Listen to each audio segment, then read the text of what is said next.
नमस्कार, आप देख रहे हैं पहाड़ टीवी और मैं हूं आपके साथ स्मिता पटवार। चलिए देखते हैं उत्तराखंड की तमाम बड़ी खबरें, लेकिन उससे पहले एक नजर आज की हेडलाइंस पर। शपथ ग्रहण के बाद धामी कैबिनेट की पहली बैठक होगी आज। उत्तराखंड के 12वें मुख्यमंत्री के रूप में पुष्कर सिंह धामी ने ली शपथ। धामी मंत्रिमंडल का हुआ गठन, 8 विधायकों ने ली मंत्री पद की शपथ, 3 नए चेहरे शामिल। शपथ ग्रहण समारोह में रेखा आर्य का दिखा अलग अंदाज, कुमाऊनी वेशभूषा में आई नजर। धामी मंत्रिमंडल में बागेश्वर विधायक चंदन राम दास को मिली जगह, 2007 से लगातार जीते चुनाव। पुष्कर सिंह धामी ने कल उत्तराखंड के 12वें मुख्यमंत्री के रूप में शपथ ली। उन्हें राज्यपाल लेफ्टिनेंट जनरल गुरमीत सिंह ने पद और गोपनीयता की शपथ दिलाई। शपथ ग्रहण समारोह में प्रधानमंत्री नरेंद्र मोदी, केंद्रीय गृह मंत्री अमित शाह और भाजपा के राष्ट्रीय अध्यक्ष जेपी नड्डा मौजूद रहे। मुख्यमंत्री पुष्कर सिंह धामी के साथ 8 विधायकों ने मंत्री पद की शपथ ली। धामी मंत्रिमंडल में इस बार चंदन रामदास, प्रेमचंद्र अग्रवाल, सौरभ बहुगुणा को जगह दी गई है, जबकि धन सिंह रावत, सुबोध दुनियाल, गणेश जोशी, सतपाल महाराज, रेखा आर्य को फिर से कैबिनेट में रिपीट किया गया है।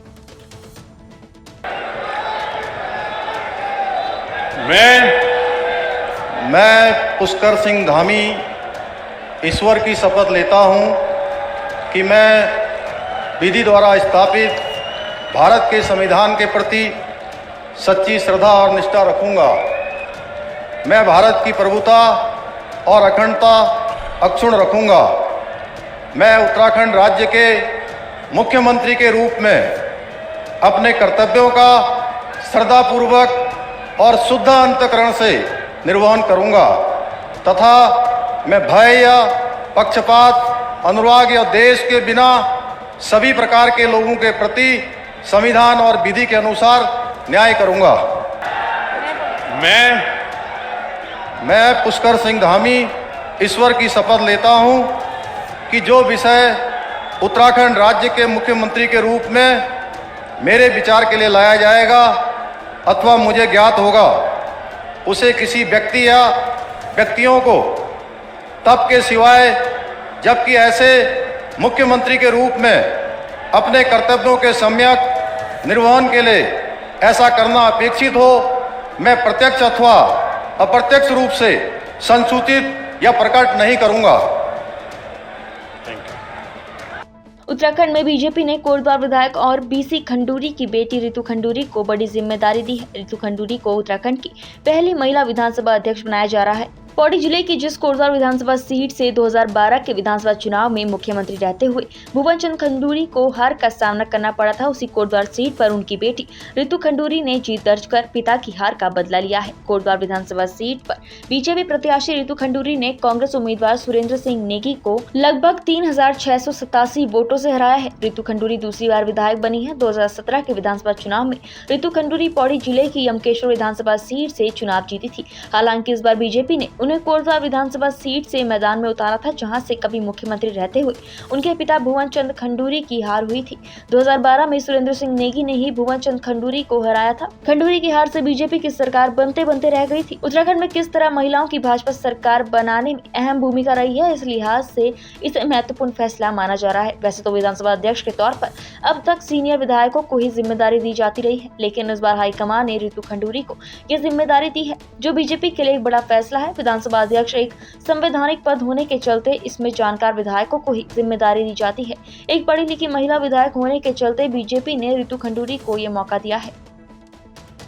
परेड ग्राउंड में कल पुष्कर सिंह धामी ने मुख्यमंत्री पद की शपथ ली। साथ ही उनके साथ 8 विधायकों ने मंत्री पद की शपथ ली। लेकिन शपथ ग्रहण की असली रौनक तब दिखी जब अल्मोड़ा जिले के सोमेश्वर सीट से विधायक रेखा आर्य शपथ लेने आई। रेखा ने पारंपरिक उत्तराखंडी परिधान पहने थे। आर्य ने लाल रंग का पिछौड़ा पहन रखा था। इसे पहाड़ में हर मांगलिक आयोजन पर पहनते हैं। मांग टीका रेखा आर्य के ठेठ पहाड़ी कल्चर को दर्शा रहा था। रेखा आर्य ने मोटी सी नथुली भी पहनी थी। अब यदा कदा ही दिखाई देने वाला गुलोबंद भी रेखा ने पहन रखा था। सोमेश्वर विधायक ने गले में हसूली भी पहन रखी थी। शपथ ग्रहण करने आई रेखा आर्य ने लंबे से झुमके भी कान में पहने थे। वहीं हरीश रावत ने भी अपने सोशल मीडिया में रेखा आर्य की ये तस्वीर साझा की है।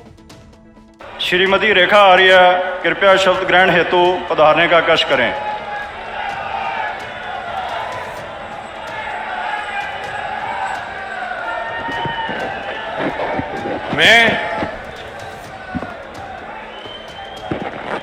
मैं रेखा आर्या ईश्वर की शपथ लेती हूँ कि मैं विधि द्वारा स्थापित भारत के संविधान के प्रति सच्ची श्रद्धा और निष्ठा रखूंगी। मैं भारत की प्रभुता और अखंडता अक्षुण्ण रखूंगी।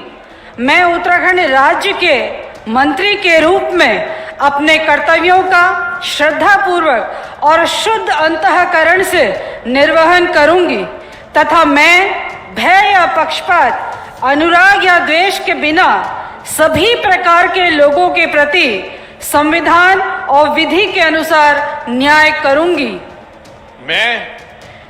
मैं रेखा आर्या ईश्वर की शपथ लेती हूँ कि जो विषय उत्तराखंड राज्य के मंत्री के रूप में मेरे विचार के लिए लाया जाएगा अथवा मुझे ज्ञात होगा, उसे किसी भी व्यक्ति या व्यक्तियों को तब के सिवाय जबकि ऐसे मंत्री के रूप में अपने कर्तव्यों के सम्यक निर्वहन के लिए ऐसा करना अपेक्षित हो, मैं प्रत्यक्ष अथवा अप्रत्यक्ष रूप से संसूचित या प्रकट नहीं करूंगी। देहरादून के परेड ग्राउंड में एक बार फिर पुष्कर सिंह धामी ने मुख्यमंत्री पद की शपथ ली। इस दौरान उनके साथ 8 विधायकों ने मंत्री पद और गोपनीयता की शपथ ली। इस दौरान सबकी नजर सीएम धामी के अलावा पूर्व विधानसभा अध्यक्ष प्रेमचंद अग्रवाल पर टिकी रही। उन्हें पहली बार धामी कैबिनेट में मंत्री के रूप में शामिल किया गया।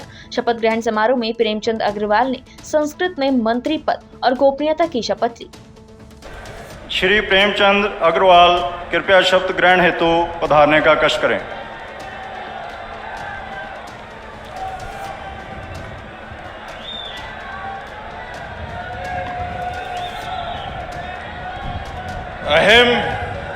अहम प्रेमचंद अग्रवाल ईश्वर से नामना शपयेद अहम विधिना स्थापस्य भारतस्य संविधानं प्रति सत्यां श्रद्धां निष्ठां च धारयिष्ये तथा भारतस्य प्रभुतां अखंडतां च अक्षुण्णां रक्षिष्यामि तथा अहम उत्तराखंड राज्यस्य मंत्रित्वेन स्वकर्तव्यानि श्रद्धापूर्वकं शुद्ध अंतःकरणेन च निर्वक्ष्यामि तथा सर्वविधि लोकान् प्रति भीतिं पक्षपातं व रागं द्वेषं व विहाय यथा संविधानं यथा विधि च न्याय आचरिष्यामि।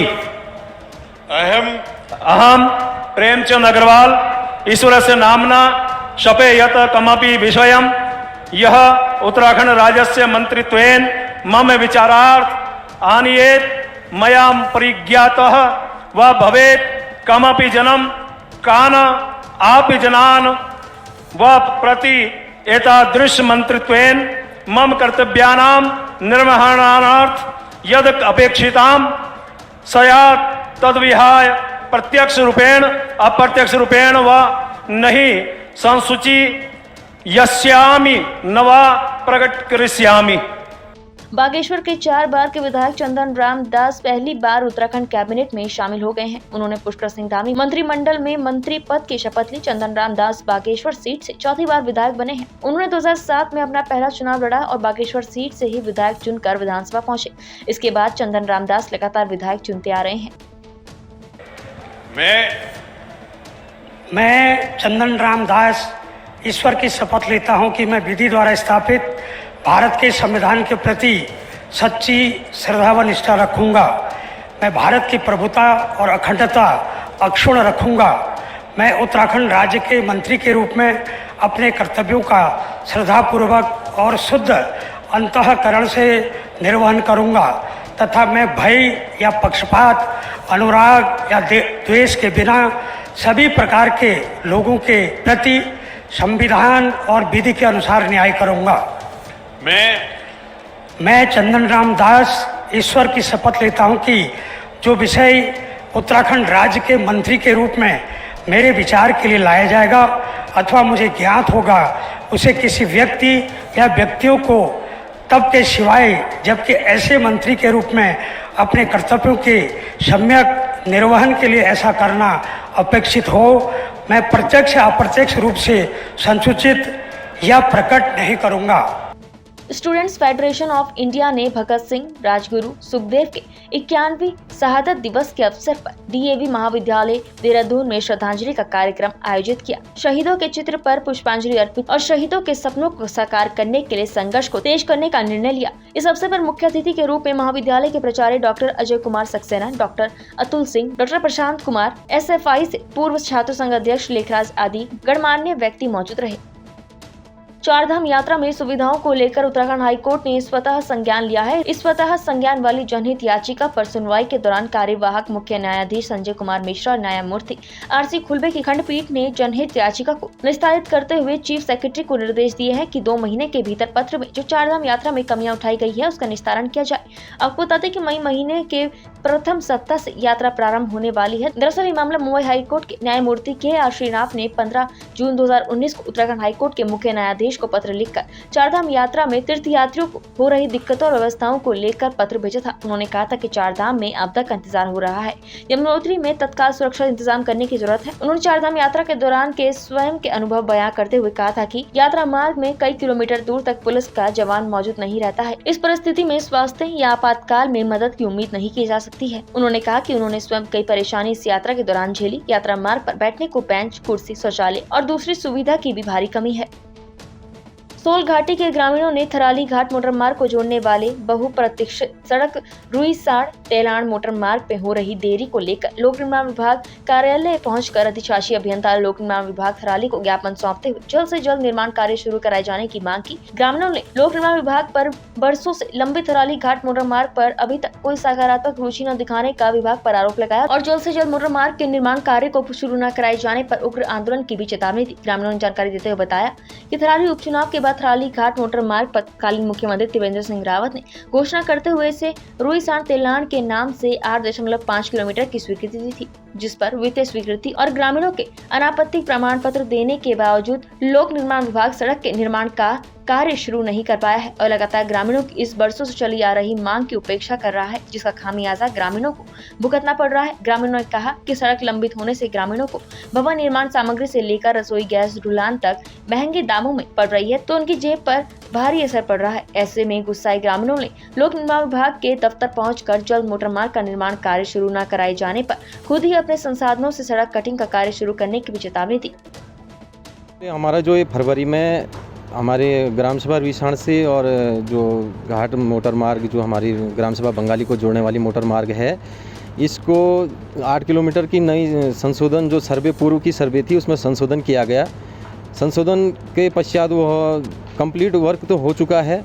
अब इसमें कुछ लोगों के द्वारा ये मान के चलो कि 8-10 लोगों के फर्जी साइन करके उसमें पुनः आपत्ति लगाई जा रही है, जिससे शासन प्रशासन भी दिक्कत परेशानियां झेल रहा है और ग्रामीणों को तो इतनी दिक्कत है कि सभी लोग शासन प्रशासन और जहां तक कि लोक निर्माण विभाग के ऑफिसों को घेरने के लिए भी तैयार है। अभी हमारे साथ कम से कम 25-30 लोग जो आए हुए हैं, वो अभी कुछ लोग मार्केट में और कुछ जो लोग विकास के लिए रोना रो रहे हैं वो अभी उपस्थित हमारे साथ है। इससे पूर्व में भी कई बार हम इस रोड के लिए कई प्रयास कर चुके हैं, लेकिन अभी भी इसमें कोई सकारात्मक कार्य हो नहीं रहा है। तो मेरा पुनः शासन प्रशासन से यही उम्मीद है कि तुरंत और जल्दी इस मोटर मार्ग का कार्य आरंभ किया जाए, नहीं तो हमारे गांव के ग्रामीण स्वयं अपने धन बल से कार्य को प्रारंभ करना चाह रहे हैं और इसमें अगर आगे कोई दिक्कत होती है तो शासन प्रशासन इसका जिम्मेदार रहेगा। लोग खुद अपने धन बल से JCB मशीन लगा करके और अन्य औजारों से रोड को प्रारंभ करना चाह रहे हैं। सदियों से हमारी एक ही मांग रही है कि हम मोटर मार्ग से जुड़ें, हमारे ग्रामीण मोटर मार्ग से जुड़ें, लेकिन कहीं तमाम कोशिशें की जा रही है, विभागीय कार्रवाई की जा रही है।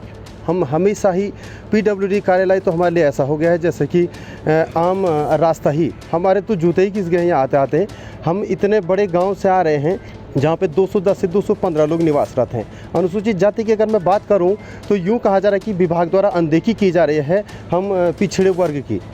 आज का वो युग है जहाँ की दुनिया चांद पे पहुँचने के लिए तैयार है, लेकिन हमारा एकमात्र ऐसा गाँव छोटा रुईसाड़ जो मोटर मार्ग से अभी तक वंचित है।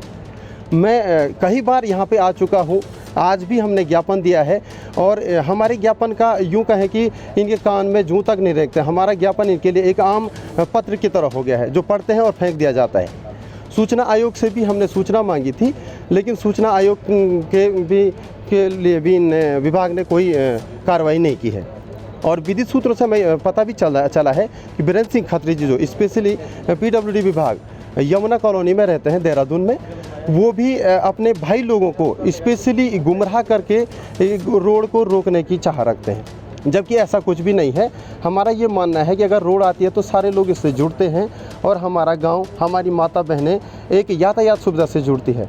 मैं ज़्यादा ना कहते हुए यही कहूँगा कि मेरी आवाज़ जहाँ तक पहुँच रही है, कम से कम जिन भी विभाग कार्यालयों में या विभाग के लोगों में ये बात पहुंचती है, तो मैं यही चाहूँगा कि रोड के लिए हमारा रोना ज़रा देखें और हमारे तक रोड पहुंचाने की कृपा करें। न्यूज़ चैनल का आप मीडिया प्रभारियों का मैं शुक्रिया अदा करता हूं कि आप लोग समय समय पर आते हैं और हमारे बीच में वार्तालाप होती है। हम ना भी हो, आज तक पीडब्ल्यूडी विभाग के 1 साल से चक्कर लगाते जा रहे हैं, लेकिन हमें कहीं पे कोई भी सकारात्मक जवाब नहीं मिलता है। और जब भी हम इस कार्य के लिए अगर गांव से अगर निकलते हैं तो आदमी सभी सोचते हैं कि आज तो हो ही जाएगा, लेकिन हमें भी ज़रा दिक्कतों का सामना करना पड़ रहा है कि लोगों को क्या जवाब दें।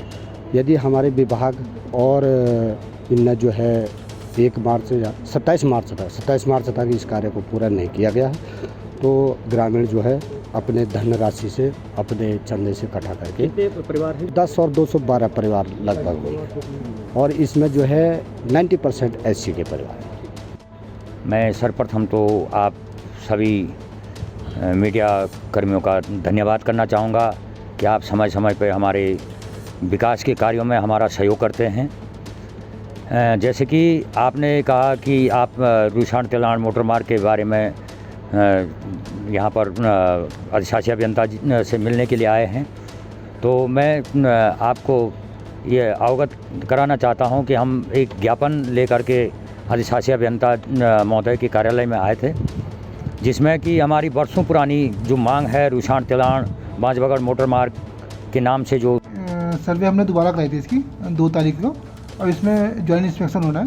अभी चुनाव की में रेवेन्यू वाले हम लोग जो है चुनाव की उसमें ड्यूटी में थे, अब काउंटिंग अब जो है इनको अप्रैल में हम करा लेंगे। इनको आज हम लेटर लिख देंगे फॉरेस्ट वालों को, रेवेन्यू वालों को, जॉइंट इंस्पेक्शन के बाद इसमें अग्रिम कार्रवाई करेंगे। उनका था कि हमारे खेत बचा लिए हैं, तो अभी तो उसमें कुछ नहीं है। सड़क तो जहाँ खेतों में कटेगी, अगर उनका खेत में आ रहा तो कटेगी सड़क। क्या ये बात सत्य है कि ना उनका विवाद हुआ था। एक बार जब सर्वे करने हमारे आदमी गए थे, तो वहाँ गाँव वालों ने क्या किया था, उनके खेत में जोत दिया था। गाँव वाले, हमारे सर्वे की टीम आगे चली गई थी, तो गांव वाले इकट्ठे हुए, उनके जो खेत में फसल हो गई थी उन्होंने सब खोद दी थी उन्होंने। अब क्या उम्मीद की जाए सर, कब से हो गई है उसमें। अब हमारा जॉइंट इंस्पेक्शन हो जाएगा, उसके बाद कार्रवाई करेंगे अभी। सितारगंज नगर पालिका के अध्यक्ष हरीश दुबे और अधिशासी अधिकारी प्रियंका आर्य ने स्वच्छ भारत मिशन के अंतर्गत नगर में घूमकर संयुक्त रूप से दुकानदारों को डस्टबिन बांटे। साथ ही सभी दुकानदारों से दुकान के कचरे को खुले में न फेंककर डस्टबिन में डालने की अपील की। वहीं नगर पालिका अध्यक्ष हरीश दुबे ने बताया कि स्वच्छ भारत मिशन के अंतर्गत नगर के लगभग 100 डस्टबिन दुकानदारों को बांटी गई है और आगे भी शहर के सभी दुकानदारों को डस्टबिन दी जाएगी। साथ ही बताया कि सभी दुकानदारों से कचरे को खुले में न फेंकने और डस्टबिन में डाले जाने की अपील की। दुकानदारों को जो है डस्टबिन बांट रहे हैं आज अपने नगरपालिका स्वच्छ भारत मिशन की ओर से, और हम सबसे निवेदन भी यही करते हैं कि सभी लोग कूड़ा इधर उधर जमीनों पर ना फेंक के कूड़ेदान में ही फेंकें। हमारी गाड़ियाँ आप देखिए सुबह भी, दोपहर भी, शाम भी, तीनों टाइम आ रही हैं। आप कूड़ेदान में जो कूड़ा है हमारी गाड़ियों में डालें और सूखा और गीले कूड़े को अलग अलग रखें ताकि उसको छांटने में परेशानी हमको ना आए, और इस तरीके से स्वच्छ भारत और स्वच्छ सितारगंज बनाने में हम लोगों की मदद करें। पॉलीथीन अभियान तो लगातार आप देखिए शासन द्वारा लगातार डंडा हो रहा है और सरकार द्वारा लगातार डंडा हो रहा है कि जो है कि पॉलीथीन मुक्त करा दिया जाए पूरे उत्तराखंड को। इसको लेकर जो है लगातार मुहिम चली रही है, आप देख ही रहे हैं। और अधिकांश व्यापारियों ने जो है कि उस पर मैं देख रहा हूँ सुधार भी लाए हैं, और व्यापारियों के पास अब इस तरीके की पॉलीथीन और पन्नी अब नहीं दिखाई दे रही है। जिन लोगों के पास है मैं उनसे निवेदन करता हूँ इसको सितारगंज को पॉलीथीन मुक्त कराने में हमारा सहयोग करें। अंतर्राष्ट्रीय हिंदू परिषद के प्रदेश अध्यक्ष डॉक्टर राजीव महाजन के नेतृत्व में गदरपुर स्थित उनके कार्यालय में एक बैठक का आयोजन किया गया, जिसमें राष्ट्रीय बजरंग दल के सैकड़ों कार्यकर्ताओं के साथ साथ महिला कार्यकर्ता भी मौजूद रही। आपको बता दें कि राष्ट्रीय बजरंग दल के कुछ कार्यकर्ताओं ने हाल ही में संगठन को छोड़ते हुए अंतर्राष्ट्रीय हिंदू परिषद के प्रदेश अध्यक्ष डॉक्टर राजीव महाजन के खिलाफ बयानबाजी की थी। इसके बाद उन कार्यकर्ताओं को जवाब देने के लिए इस बैठक का आयोजन किया गया है। इस दौरान डॉक्टर महाजन ने कहा कि हम हिंदूवादी संगठन चलाते हैं और हिंदुओं को साथ लेकर चलते हैं, और जिन कार्यकर्ताओं को काम नहीं करना है वो अगर चले जाए तो हमें कोई फर्क नहीं पड़ता है। हम हिंदू धर्म में अत्याचार बढ़ता चला जा रहा। हम महिलाएं हम ये सोचते हैं कि हम हिंदू धर्म को एक साथ लेके संगठन बना के चले, कोई परेशानी नहीं आने देंगे। जहाँ भी होंगे शेर की तरह दराड़ के खड़े होंगे। कोई हमसे कितना लाख का है लेकिन हम उसकी बातों में नहीं आएंगे कि ये ऐसा नहीं है वैसा नहीं है। हम अपने बलबूते पे ये अत्याचार भ्रष्टाचार मिटा देंगे। नहीं देखिए, ये तो प्रभु की प्रक्रिया होती है। जो काम नहीं करता, जो बातें ज़्यादा करता है, वो स्वयं ही संगठन से कट जाता है। ये जिनकी आप बात कर रहे हैं पहले संगठन से अपने आप कट चुके हैं। हमें किसी को हटाने की आवश्यकता नहीं है। जो काम संगठन का हिंदुत्व का नहीं करेगा, बड़बोलापन करेगा, कथित राजनीतिक दलों का झंडा उठाएगा, ऐसे कार्यकर्ता की हमको आवश्यकता ही नहीं है। हमें तो हिंदू समाज का काम करने के कार्यकर्ता हो सकता है। ऐसे कार्यकर्ताओं से दूर रहना चाहिए। उसके बारे में एक बात मैं और कहना चाहता हूँ। हाथी चलता है ना, हाथी मधुमक्खी चाल चलता है और पीछे कौन भौंकते रह जाते हैं? श्वान। मैं नाम दूसरा नहीं लूंगा। श्वान को ब्रैकेट में क्या कहते हैं हिंदी में? वो भौंकते रह जाते हैं लेकिन हाथी चलता रहता है। हम सब लोग हाथी की चाल चल रहे हैं। कोई कुछ भी कर लेगा। भगवान प्रभु श्री राम का काम कर रहे हैं। मैं आपको गारंटी से कह सकता हूँ, किसी की हिम्मत नहीं है जो हमारे संगठन को पीछे करने का सोचे। करेंगे। माता बहनें देखिए कितनी बड़ी संख्या में आई हैं। कुछ कह रहे थे कि माता इतनी क्यों आ गई? ने कहा देखो, जो काम करेगा है ना, भगवान किसको प्राप्त होता है? जो उसकी आराधना करता है उसको प्राप्त होता है। ऐसे नहीं बैठे बैठे किसी को भगवान प्राप्त नहीं होते हैं। उत्तराखंड की तमाम बड़ी खबरों में फिलहाल इतना ही। बाकी खबरों के लिए देखते रहिए पहाड़ टीवी। नमस्कार। है बेखौफ उम्मीद का रंग।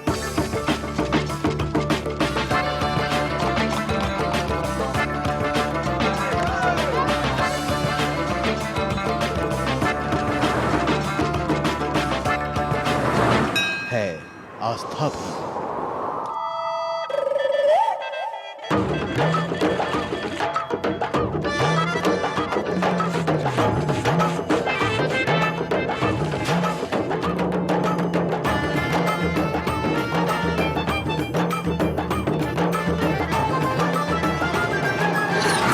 ये है मेरा उत्तराखंड।